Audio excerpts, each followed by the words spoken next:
you are enough, and you're Yeah. going to go through rejection and failure. And you're also going to go through success and connection with people, and they'll both be due to you, and nothing is wrong or bad. And we're going to ride this together.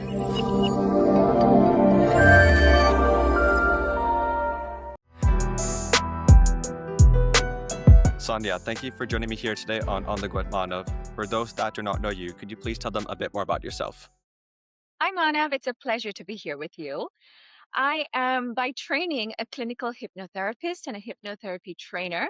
I am the CEO of a wellness center in Hong Kong called All About You.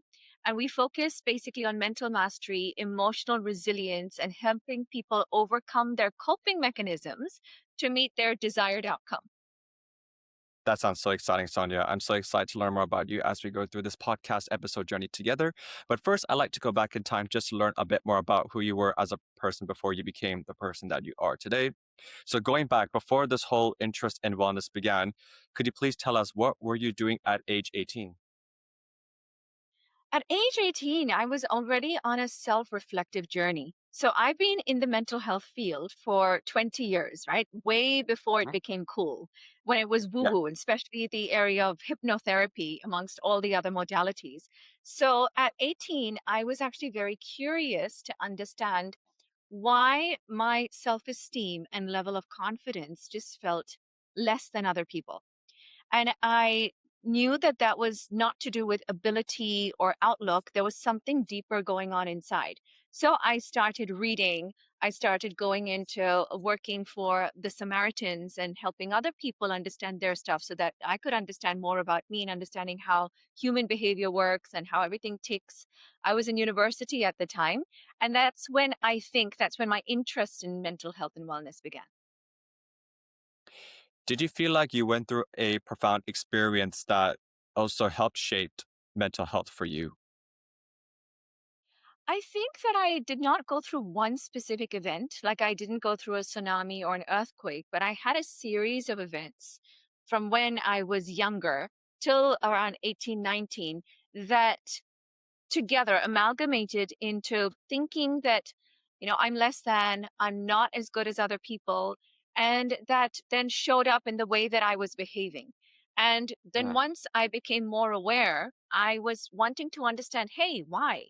Why do I think like this? Because as human beings, we have the ability to have metacognition, which means that we're not just in the emotion, we can become aware of our emotion. We're not just in the thought, we can become aware of our thoughts. So I think Yeah. at 18 is when I started to really reflect and not just be in it, but be on top of it to understand myself more. It's so interesting hearing you talk about mental health as well, because you're talking about you having experience of 20 years. 20 years we did not have social media. And it's now to a point where, everyone talks about mental health so openly. And I can imagine for you also growing up in an Asian background, you know, how was that like for you? And also, could you please tell us when did you have the courage and confidence to develop public speaking skills?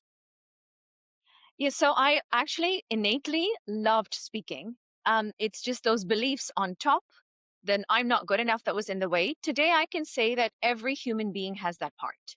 So we all have a part of us that feels not good enough and not worthy enough. But because Yeah. of the taboo, and especially growing up during that time, we were not supposed to feel that way, or we were not supposed to reveal that we felt that way.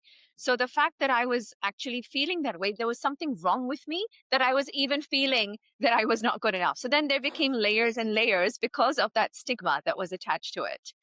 Yeah. So because of the way that the world was back then, being in the mental health field really took something. It took courage, it took confidence. And I started to come out and develop my public speaking skills, I think, as a result of just developing inner confidence. Because as I said, when I was young, when I was in primary school, I was in drama. I was on stage. I was doing things. And then the limiting beliefs come up. And as a result, I became more in the background and I was hiding as a coping mechanism. And then when I started working on these beliefs, I started coming back out. And then I exposed myself actually to a lot of different courses on public speaking.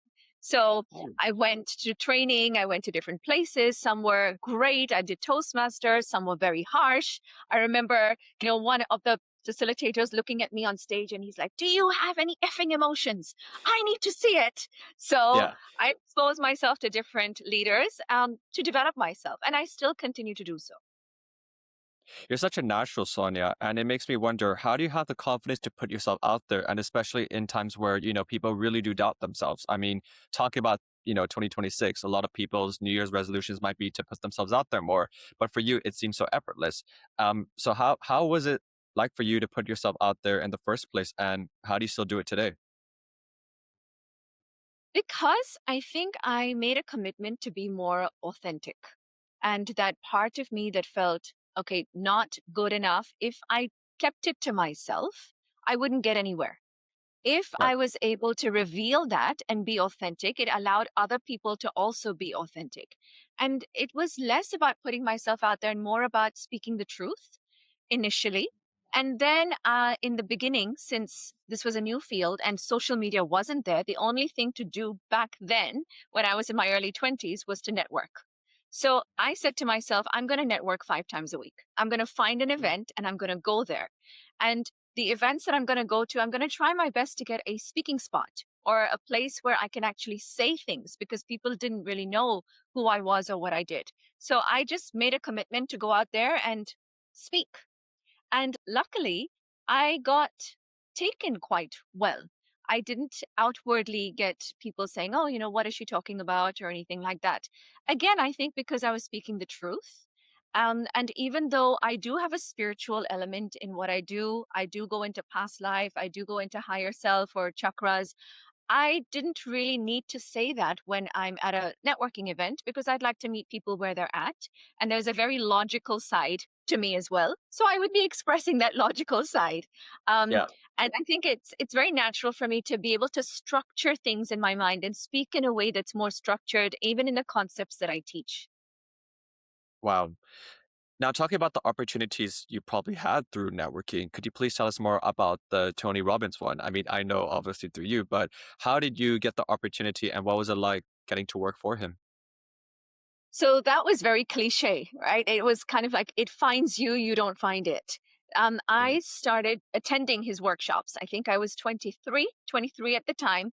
And I was mesmerized because it was a giant rave party. He was on stage and he is one of the best public speakers in the world. And you're in an environment that has a lot of dopamine, a lot of love. And then I started working for a company for 6 months that promoted Tony Robbins and other world class leaders.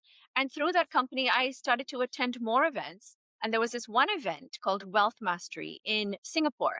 And I attended it, and I was a very active participant. I'm jumping up and down, putting my hands up, asking questions. Yeah. And in one of the exercises, we were supposed to share our dream life with our partner. And my partner at the time said, oh, I know this stuff. I'm going to leave early. So then I ended up sharing with another person. And I said, oh, my dream life would be to work for a company like this. It would be a dream to work for Tony Robbins and to develop my own business and personal development. And he just looks at me and he's like, I can make that happen. And I'm like, okay. I mean, I don't know whether this is a dodgy person or someone who knows what they're saying, but I just said, okay, thank you. And by the end of the seminar, he offered me a job. And he said that Amazing. you can come on stage and you can be part of our team. And it was called the Mastery Mentor Team. And I still didn't even believe him, but he followed up and he gave me an invitation. And 3 months later, I was in Australia and I was a part of the Tony Robbins International Mastery Mentor Team. That's absolutely amazing, especially in your 20s. I mean, I think 20s is such an important time. I'm in my 20s, obviously mid 20s right now, but it's such a crucial time just to really put yourself out there and just discover the world. Would you say that's been a career highlight for you? Or like, what is a career highlight to you? There's so many I can imagine. That was definitely the first one and a huge one, which is still a milestone today. So I did that for 2 years and I was traveling around the world because we did the international circuit. We didn't do his seminars in the US. And so I was going to London, Australia, Singapore, India, and we were there and we attended his introduction seminar and we were with him and then we were coaching people to actually attend the rest of his seminars. That was a great exposure to the field, both front end and back end. So I got to learn, the NLP, the coaching, the style in which he performs. And I also got to see the back end, which was so interesting, and it raised my standards so high, because the way Mm. that his production works is like you're focusing literally on his eyes. Shift his eye one way, you'll get a song playing. He can say a certain word and the mood changes in the entire environment because people are so tuned into him. But Yeah. to answer your question, like other highlights would definitely be learning hypnotherapy. So I learned hypnotherapy after working for Tony Robbins. And that came about also because I had a childhood friend who had another friend who was also doing work similar to mine. So she's like, you're talking about things that are a little bit strange. I have another friend who's talking about things that are a little bit strange, which is personal development. You two weirdos meet. And so that's what happened. And I got introduced to hypnotherapy, and I brought a hypnotherapist from India to Hong Kong who taught the work. And then I went to India and I learned hypnotherapy. And I came back to Hong Kong, and I was promoting myself at that time as both doing coaching and image consulting, which is what I'd learned. And on the side, I was saying, well, by the way, I've also learned this technique called hypnotherapy. And no one was interested in the other parts. And they said, we want to try this hypno thing. And Yeah. that's how I qualified, because I needed cases. So I qualified, then I got invited to become a trainer in hypnotherapy. And then the next milestone was opening up my own center, which happened later because I was a solo therapist. And then in 2013, I opened up my own center. With the hypnotherapy training you did in India and you came back to Hong Kong, did you find it easier to put yourself out there as a coach and as a hypnotherapist? Because you were on your own at that time. I think it was just very organic. And at that time, I was on my networking spree. So I kept going to different events, meeting people, telling them what I do. And I was very consistent in that. And I think that is probably the winning formula. I was very consistent. I did not look for magic or, oh, I've gone to 3 events. How come I don't have X many people? I just kept going and kept meeting people. And so I then built a database. So by the time I had a center, I already had a good database. I already had enough to sustain the center. So the center then became an extension and an expression of what I'd already built up before. I see. Yeah, that totally makes sense. So Sonia, could you please tell us more about what does the All About You Wellness Center mean to you and for people who are watching who might not know what it is?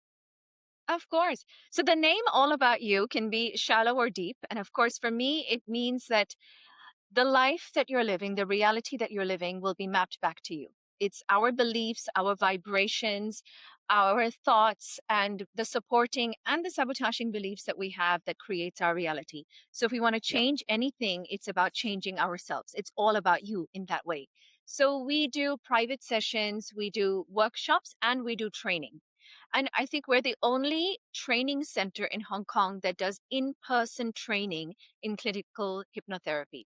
And not only that, we also do training to have people become practitioners in NLP, even tarot reading.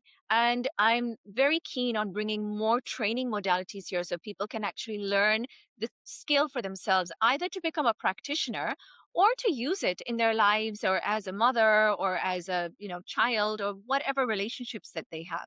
So in our private sessions, we focus mainly on hypnotherapy, and we also have complementary modalities along with that. So we can give a bespoke service to someone. Let's say if someone has anxiety or a physical ache or ailment, hypnotherapy will be great to understand the mindset, release things from the subconscious level. We do somatic healing, we do spinal energetics, we do tarot reading, we do healing with sacred doorways. And so people can actually buy a bespoke package to tackle that issue from different places. That's absolutely incredible, Sonia. And I'm so happy that you've been on this journey for the past 13 years. So now it's 2026. So how's things been? If you're looking at when you first started the center back in 2013, what's the entrepreneurial journey been like for you? So many different phases, actually. As an entrepreneur, first, when I first launched, mental health still has a lot of scope in Hong Kong for education to tell people who we are, what we're about. Now, there's many companies in the wellness industries, including Tony Robbins, that came to Hong Kong a few times and it didn't last. Like places like Singapore, they're more open, I would say. So in the beginning, it was about education. Then there was COVID, and COVID was Mm. actually excellent for my business because people had time and they had space and they were willing to go inward because we're in a box. We have nowhere else to go. And Yeah. basically, in that box, now you face yourself. Of course, you can still avoid and deny doing that, but lots of people didn't. And they used their annual leave for workshops and sessions. And during that time, all I would need to do is say, hey, I'm thinking about doing a workshop, and I would have a full class. They wouldn't even need to know what the title is or what the topic is. And they were trusting me enough to know that this investment will give them something. So that was during the COVID time, which I was actually very, very pleased about. And then things opened up and people are traveling more. And now I see a different phase, and especially with AI and with social media. And now people are looking for things that are shorter and bite size. Whereas, again, just a few years ago, they were willing to do 2 days, 3 days workshops. Now they're like, okay, give us something for an hour, 2 hours, 3 hours. We've got a lot more going in our lives, and we're used to getting things in a quicker way. So I'm just looking at the trends, and we're looking at how to even adjust things, and now how to use AI, how to move along with whatever is happening. You're spot on with the use of AI, especially nowadays, and especially in 2025. Now it's been, or even before that, I mean, obviously it's been used a lot in businesses. I mean, where do you see yourself in 5 years' time? And also with the use of technology. So, in 5 years, I would be launching my own syllabus and curriculum, which would happen this year, actually. Oh, So, I nice. would be branding my own hypnotherapy curriculum, which we would be launching. I've already got approval from the associations in the US to do that.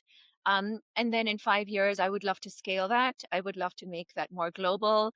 Of course, I would like to use the technology to spread this work and to just make mental health and wellness more accessible to people, and they're already doing that. Like, AI is such a good therapist, complementary to other therapy that we do.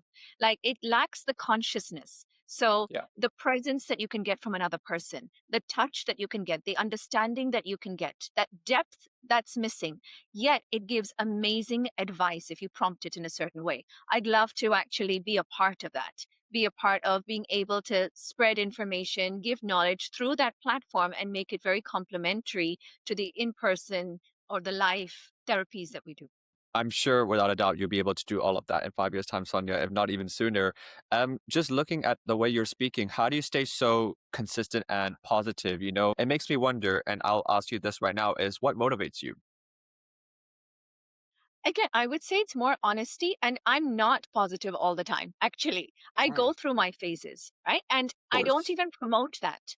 I think that to be real is much more valuable than only being positive, because once you're positive, you will experience a polarity and you will have the negativity as well. So sometimes actually being neutral is the most healthiest thing that you can do. So when things are a little bit more challenging, you can look at that. When things are high, you can look at that. So we're not looking at elation and depression. Yeah. Otherwise, people are going through elation and depression.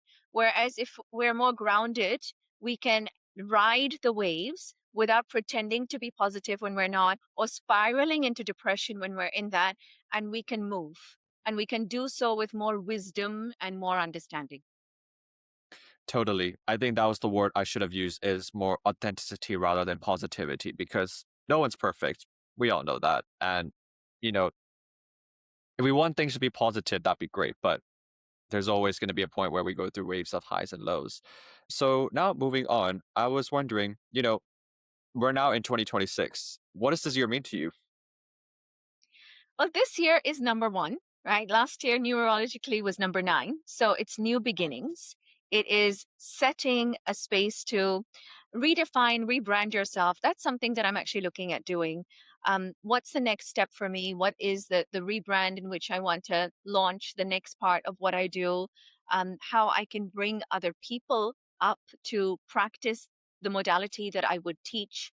So in 2026, I'm looking at it as a kind of a rebranding, a relaunching of what I am wanting to offer to the world. So I've come Right. up with new techniques that I'm going to be doing in this hypnotherapy curriculum. I've come up with new ways that I would be using healing based on everything that I know. And of course, based on the reference points of the other practitioners in the past. So putting that all together and then continuing to do more training, more retreats. Retreats is something that I started to do last year, and that has worked extremely well. And that's one area where I think people are willing and wanting to invest their time. So if Yeah. it's in your local country, okay, give me small bite-sized pieces. But if we go to Thailand or Vietnam, okay, I can go there and I can invest in myself, which I think is great as well. So I would like to launch more of that. And then maybe eventually expand into the Greater Bay Area, do a little something in Macau, which I would love to do this year too. I love the ambitious and, how driven you are by just talking about, your goals and you being able to hopefully achieve all of this. And I believe you will. Are you manifesting all of this? Do you believe in manifestation? I do. I do. I think that is a mixture of clarity, raising your vibration to the level of meeting what it is that is your desired outcome. And a big part of it is belief and letting go, because holding on to what you want is the opposite of manifestation. So, That's understanding that you are okay with or without it, that you are full with or without it, that this is the form that you know, and it may come to you in a different form, but understand the trait.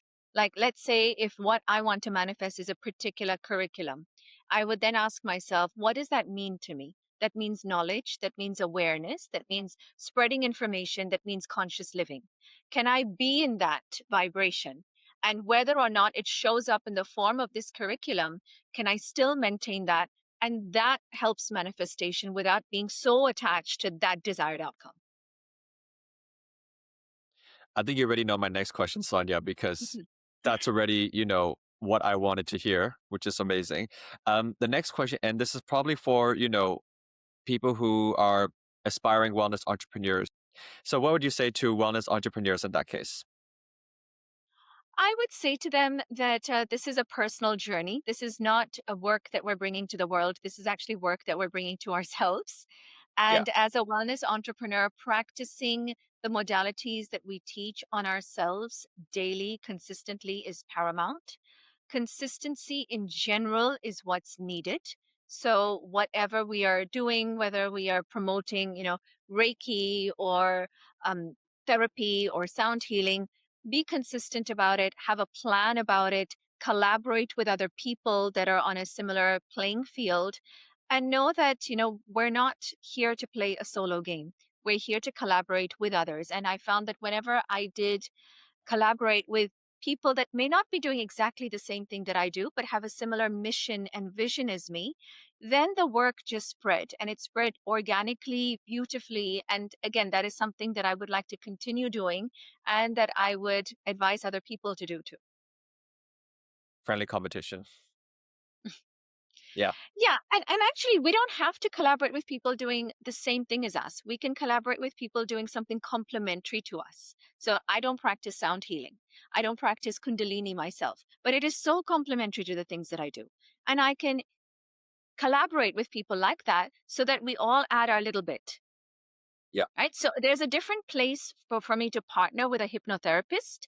And that could maybe be in a hypnotherapy community where we share our things. And there's a different platform where I would collaborate with people that are not in hypnotherapy. So let's be wise about it. Because, this thing of, oh, let's look at everyone as non-competition. No, there's places where each things work. Let's be wise and see what works and why we're doing it. Yeah. Yeah, no, definitely. I mean, I appreciate your openness and your willing to, have that mindset because I think the mindset is everything. And you being able to say that means how you're able to embrace new challenges and opportunities, which is great. Thank you. So now, Sonia, we are heading to the last question. And that is we started off with myself asking you, what did you do when you were 18? I'm now going to ask you, what would you say to your 18-year-old self, just looking at the journey you've gone through the past 20 plus years or 10 years. So what's that been like for you? The first thing that I would do is actually look at her and hold her and give her a big hug and tell her that I'm with you and that you are enough and you're going to face a lot of ups and downs and different things. And that's all part of the journey and it's all meant to be. And you have no idea of your own potential and what life is going to bring to you, but it's going to be exciting and have faith, because faith is the one thing that pulls us through. And faith is not faith in your desired outcome. It has to be a certain way, but you'll be able to handle it. Faith in self, faith in life, and that you are worthy, and that I'm here for you. And I'm not here to fix you or judge you. I'm just here to be with you on the journey. That's beautiful.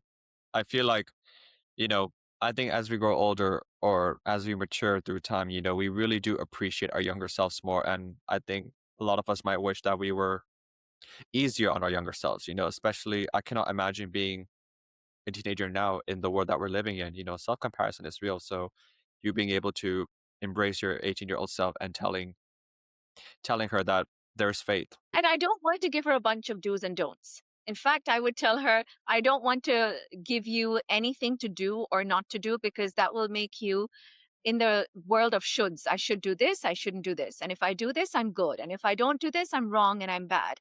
And all of that will curb self esteem. So I just kind of want to say, let's take away the shoulds, and you are enough. And you're Yeah, going to go through rejection and failure. And you're also going to go through success and connection with people. And they'll both be due to you. And nothing is wrong or bad. And we're going to ride this together. And it's going to be hard and challenging at times, and it's going to be beautiful at times. I'm with you. that's real and that's authentic, Sonia. Yeah, that is Yeah. the maturity that we've gotten in the last 20 years. Yeah, for sure. Well, thank you, Sonia, for joining me here today on the Go at Manav. For those that would like to get in touch to learn more about you, what would be the best way for them to do that? So my Instagram is Sonia Samtani _. I've got two websites. One is soniasamtani.com, and the other one is allaboutyouscenter.com. Easiest Amazing. ways. Perfect. Yeah, we'll make sure to have all those details listed in the episode. For those watching, make sure to like and subscribe. A new guest will be on soon. Thank you, Sonia, for joining me here, and speak to you soon. Talk to you soon. Thank you so much.